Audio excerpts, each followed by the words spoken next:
چھٹی والے روز عموماً یاسمین اس کے ساتھ ہی گھومنے جایا کرتی تھی۔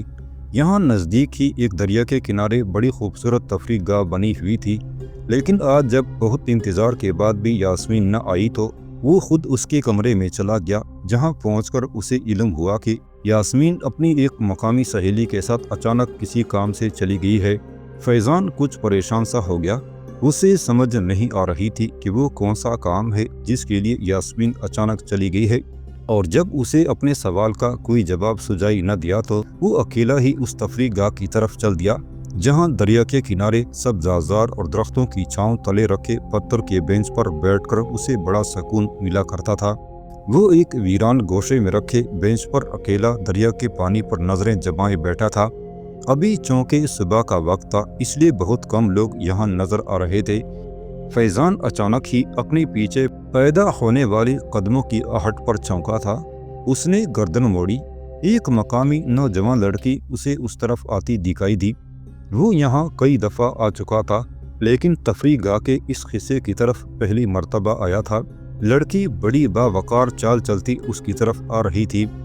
فیضان نے چاہا کہ نظریں اس پر سے ہٹا لے، لیکن خدا جانے لڑکی میں ایسی کون سی کشش تھی جس نے اسے جکڑ لیا تھا۔ زیادہ قریب آنے پر اب اس کے نقوش نمایاں ہونے لگے تھے۔ فیضان کو یوں محسوس ہو رہا تھا جیسے اس نے پہلے بھی کبھی یہ چہرہ کہیں دیکھا ہے، لیکن کہاں۔ پھر جیسے یکدم اس کی کوئی ہی یادداشت لوٹ آئی۔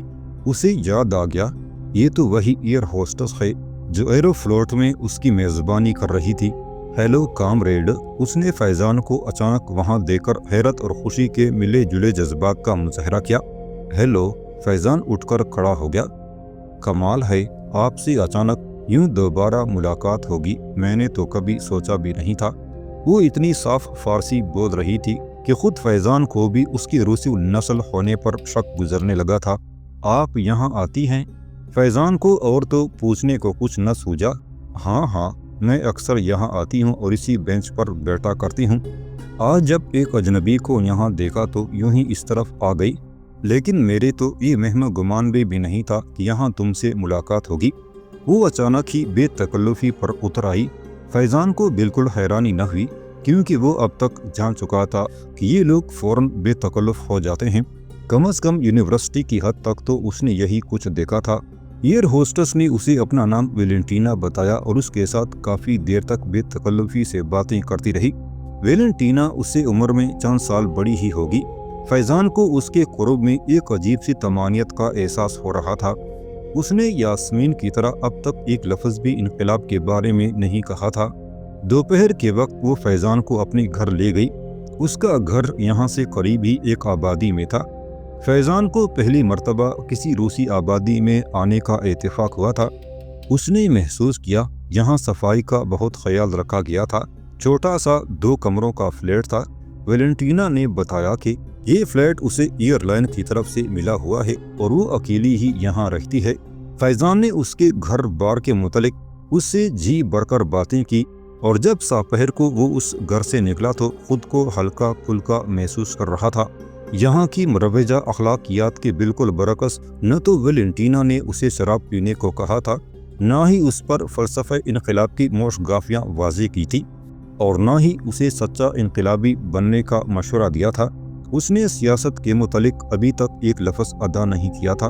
بس کبھی کبھی جب فیضان اس سے کابل کا ذکر کرتا تو وہ اس بات پر فخر کا اظہار کرتی کہ کابل اور ماسکو کے درمیان مضبوط دوستی قائم ہے، اور اس خواہش کا اظہار بھی کرتی کہ افغانستان خوب ترقی کرے گا۔ واپسی پر وہ اپنی گاڑی میں اسی یونیورسٹی کے باہر چھوڑ کر گئی تھی۔ یہ اس ایئر لائن کی چھوٹی سی کار تھی جس میں وہ ملازم تھی۔ ویلنٹینا نے اسے بتایا تھا کہ چھٹی والے روز اسے ذاتی استعمال کے لیے گاڑی مل جاتی ہے۔ اس نے فیضان کو بتایا کہ عموماً اس کی ڈیوٹی اندرون ملک پروازوں پر لگتی ہے اور وہ رات اپنے ہی فلیٹ میں بسر کرتی ہے۔ کبھی کبھی اسے کابل والی فلیٹ پر جانا پڑتا ہے۔ ویلنٹینا کی متانت اور زندگی سے قریب تر باتوں نے فیضان کو پہلی مرتبہ دیار غیر میں اپنے وطن کی یاد دلا دی۔ اس سے الگ ہونے کے بعد ایک بے نام سی یاسیت نے اسے جکڑ لیا۔ شام کو ان لوگوں کے لیے کھیل کے میدان میں پہنچنا اور کوئی نہ کوئی کھیل کھیلنا ضروری ہوتا تھا۔ लेकिन आज वो अपने इंचार्ज से तबीयत की नासाजी का बहाना करके रात का खाना भी उसने अपने कमरे में ही मंगवाया था। उसके दोस्त भी उसकी इयादत को आ चुके थे, लेकिन अभी तक यास्मीन नहीं आई थी। फैजान कुछ परेशान सा हो गया। उसे समझ नहीं आ रहा था कि अचानक यास्मीन को क्या हो गया है।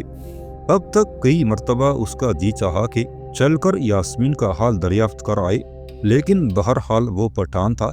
हर मर्तबा उसकी अनानियत आड़े आई और वो चाहते हुए भी अपनी जगह से न हिला। उसे इस बात पर उलझन हो रही थी कि वो यास्मीन के पास ये पैगाम भी छोड़कर आया है कि वो यहाँ आया था, फिर भी यास्मीन क्यों नहीं आई। रात 10-11 बजे तक वो मुख्तलिफ किताबों की वर्क गर्दानी करता रहा। दिल आखिर दिल के हाथों मजबूर होकर उठा और अपने कमरे से बाहर आ गया। ब्लॉक के दोनों सिरों पर लगे खंभों से लटकते बल्ब रोशन थे और दूर दूर तक किसी पहरेदार का नाम और निशान दिखाई नहीं देता था।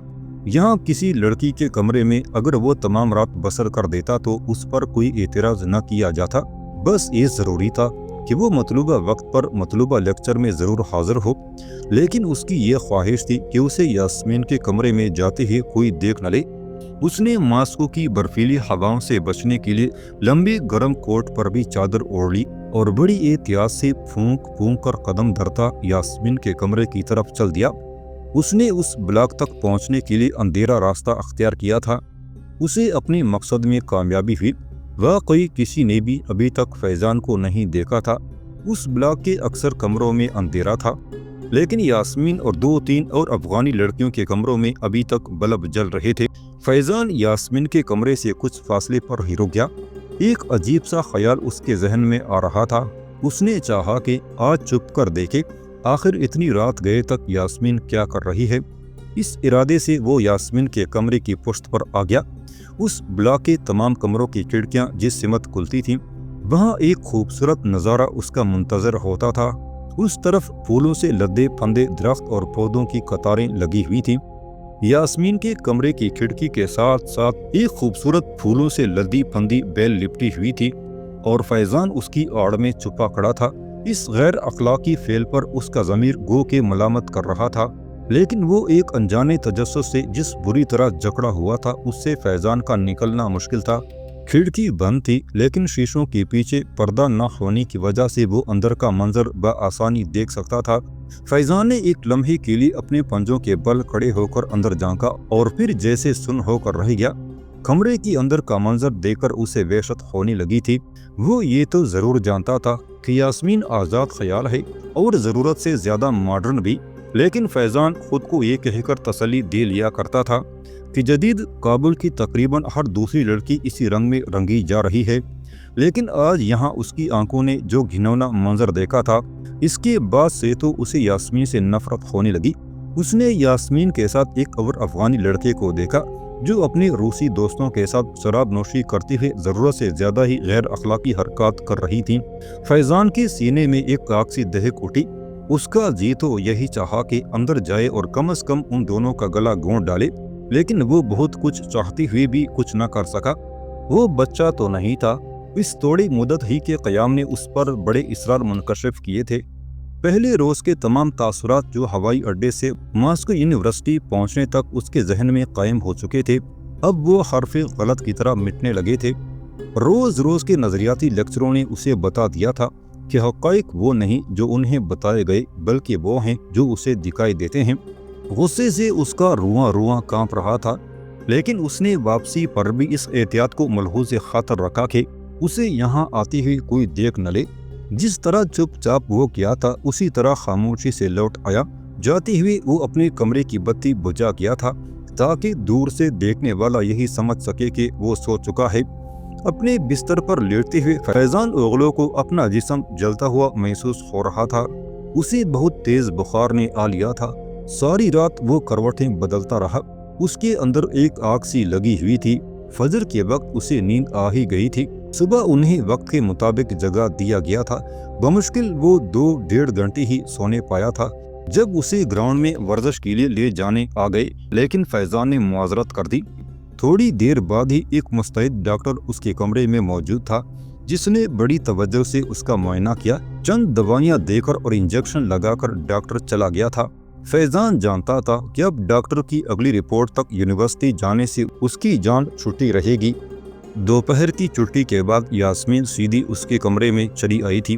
वो शक्ल ही से खासी पशेमान दिखाई दे रही थी। पहले तो उसने कल न आने पर मुआजरत की, फिर बेअख्तियार फैजान का हाथ थामकर उसकी नब्ज़ देखने लगी। फैजान ने हल्के से झटके से अपना हाथ छुड़ा लिया। उसका खिलाफ तवक्को रद्द अमल यास्मीन के लिए बड़ा परेशान कुन था। वो कदर हैरत से उसकी तरफ देखती रही। क्या बात है फैजान, खैरियत तो है? उसकी आंखें सारे चेहरे पर फैल गई थी। कुछ नहीं कुछ नहीं, फैजान और क्या कहता। उसका जी चाहता था कि पट पड़े और अपने अंदर का सारा गुबार निकाल दे, लेकिन वो मसलहतन खामोश रहा।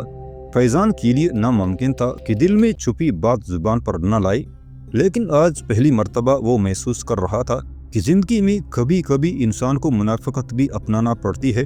उसने यास्मीन से कोई गिला नहीं किया, ना ही उसे इस बात की खबर होने दी कि वो कल रात उसके कमरे में झांककर उसकी असलियत से आगाह हो चुका है। यास्मीन काफी देर तक उसके पास बैठी रही। उसने महसूस किया कि फैजान आज कुछ खींचा खींचा नजर आ रहा है। उसने लाख कुरेदने की कोशिश की कि फैजान के दिल की बात जान ले, लेकिन अपने मकसद में कामयाब न हो सकी। फैजान इतना गहरा निकलेगा उसने कभी सोचा भी नहीं था। दोपहर का खाना उसने फैजान के कमरे में ही मंगवा लिया था। फैजान ने उसके बजित होने पर 2-4 लुक़मे जहर मार कर लिए। उसके रवैये ने यास्मीन को इतना दिल बर्दाश्त कर दिया था कि उसकी भूख ही उड़ गई। दोपहर के बाद वो फैजान के कहने पर उठकर आ गई। फैजान को उसके वजूद से अब कराहत सी महसूस होने लगी थी। उसने आराम करने का बहाना करके उसे बड़ी खूबसूरती से टरखा दिया था। रात गए तक बारी बारी उसके हमवतन उसकी इयादत को आते रहे। ये बात कोई भी न जान सका कि ये गयूर अफगान ज़्यादा गैरत की जिस आग में फनक रहा है उसका सबब क्या हो सकता है। वो लोग मामूल के मुताबिक उसकी तीमारदारी करते रहे। यास्मीन भी रात गए तक उसके सरहाने बैठी रही। फैजान के रवैये ने उसे खासा उलझा दिया था। वो बड़ी परेशान नजर आ रही थी। रह रह कर एक ही ख्याल उसे सताने लगा था कि आखिर फैजान उससे खुलकर बात क्यों नहीं करता। जरूर उसके दिल में कोई ऐसी बात थी जिसे वो जुबान पर लाने में पसपेश कर रहा था। 2 रोज तक वो खासा नॉर्मल हो गया। इस दौरान यास्मीन साई की तरह उससे चिमटी रही। उसने फैजान की हर तरह से दिलजोई करना चाही, लेकिन वो महसूस कर रही थी कि अब वो पहले वाला फैजान नहीं रहा। तीसरे दिन जब वो यूनिवर्सिटी गया तो उसने अपने एक प्रोफेसर को खास तौर से खुद भी दिलचस्पी लेते महसूस किया। पीरियड से फिरागत के बाद वो फैजान को अपने साथ यूनिवर्सिटी के एक ग्राउंड में ले आया। वो यूं जाहिर करता था जैसे उससे बड़ा फैजान का कोई हमदर्द रोई जमीन पर मौजूद नहीं। फैजान अब बच्चा नहीं रहा था। उसने यहाँ रहकर अपने जहन की आंखें कभी बंद नहीं होने दी थी। खसूसन यास्मीन की ये हालत देखने के बाद से तो उसे यकीन हो चला था कि उसकी कौम किसी गहरी साजिश का शिकार होने वाली है। प्रोफेसर पहले तो फैजान की तीमारदारी करता रहा, फिर बातों ही बातों में उसने ये अंदाज़ा लगाना चाहा कि फैजान की नफ्सियाती हालत क्या है। फैजान ने अपनी किसी हरकत या लहजे से उसे कोई शक न होने दिया। प्रोफेसर ने उसे समझाया कि सच्चा कामरेड वही है जो किसी जिस्मानी या माशरती मुश्किल को खातर में न लाए और जो अजीम इनकलाब के लिए अपना सब कुछ नीचावर कर दे। दोपहर के बाद जब वो छुट्टी करके वापस आया तो खाना खाने के बाद मेस से अपने कमरे की तरफ न गया। उसे इल्म था कि थोड़ी ही देर बाद यास्मीन उससे मिलने आ जाएगी और शाम तक उसे चिमटी रहेगी। फैजान ने अपने कमरे के बजाय हॉस्टल में लगे टेलीफोन बूथ का रुख किया और अगले ही लम्हे वेलेंटीना का नंबर डायल कर रहा था। उसकी खुशी की इंतहा न रही जब दूसरी तरफ वेलेंटीना ही ने फोन उठाया। फैजान की आवाज़ सुनकर उसने खासी गर्मजोशी का इजहार किया था। फैजान ने उससे सिर्फ यही पूछा था कि वो आज फारिग है या नहीं। जवाब में वेलेंटीना ने उसे यूनिवर्सिटी के बाहर वाली सड़क पर उसी जगह मिलने को कहा जहां उसने चंद रोज पहले फैजान को ड्रॉप किया था। वेलेंटीना की इस फिराक दिली ने उसे खासा मुतासर किया। उसने चाहा कि वेलेंटीना का शुक्रिया अदा करे, लेकिन दूसरी तरफ से वेलेंटीना ने ओके कहकर फोन बंद कर दिया। फैजान ओगलो अपनी धड़कनें संभालता जब सड़क के उस मोड़ पर पहुंचा तो उसने दूर से आती वेलेंटीना की कार को देख लिया था। उसकी छोटी सी सुर्ख रंग की कार फैजान के जहन से चिपक कर रह गई थी।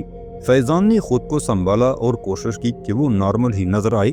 सड़क पर इक्का दुक्का कारें ही आती जाती थी। دنیا کے دیگر ممالک کی طرح یہاں بے تحاشا کاریں نہیں تھی۔ ویلنٹینا کے پاس بھی ذاتی کار نہیں تھی۔ اس نے پہلی ہی ملاقات میں فیضان کو بتا دیا تھا کہ یہ کار اسے ایئر لائن کی طرف سے ملی ہوئی ہے۔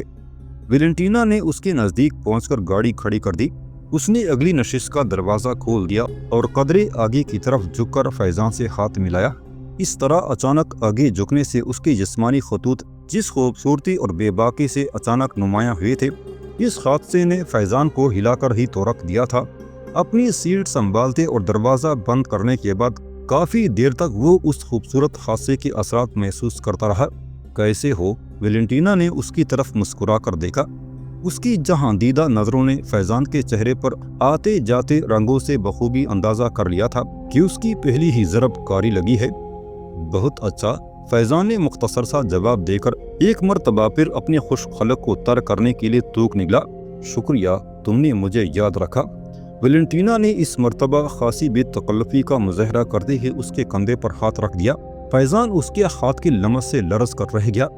وہ اس سے پہلے ویلنٹینا سے مل چکا تھا، لیکن آج وہ اسے ضرورت سے زیادہ ہی حسین نظر آ رہی تھی۔ گو کہ اس نے بیہودہ لباس نہیں پہنا ہوا تھا، لیکن فیضان کئی دفعہ کن عقیم سے اس کے جسمانی خد و خال کا چوری چھپے جائزہ لے چکا تھا۔